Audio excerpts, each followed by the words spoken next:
Inbox tiếp nha. Cảnh ngại ngốc luôn thế không lắm luôn đó mọi người. Bà bị về nói chuyện đó vậy á, chặt thôi chứ không có không luôn á, mà không có tiền vậy đó. Ghi cái vị trí sắp này.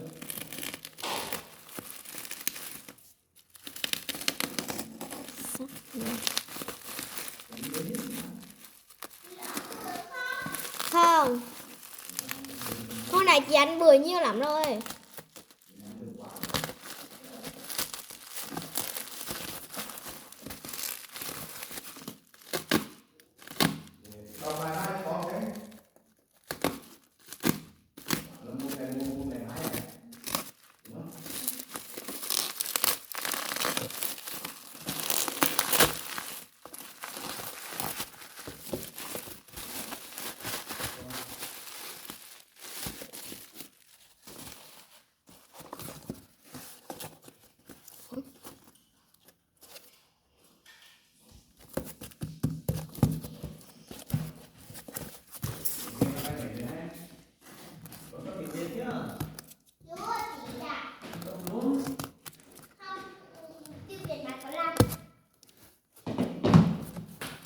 Chị thấy cái gì tao?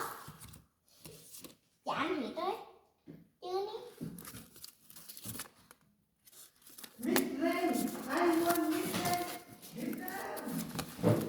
Ai đây?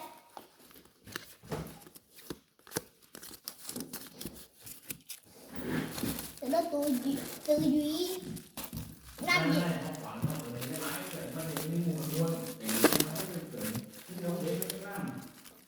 Dạ.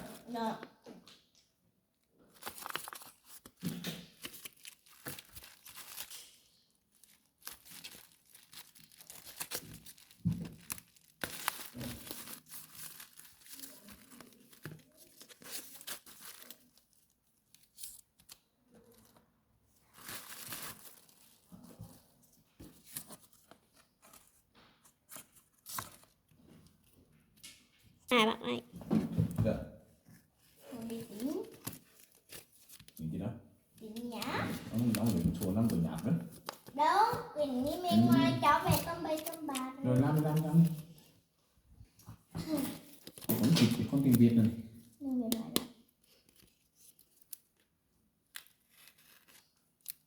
Chị được. Ông làm được. Tình này đi chưa? Thì trong thì này được. Trong này thì có nhân với chiếu mà con làm được. Con mới làm cứ trái có phải cho nó lên.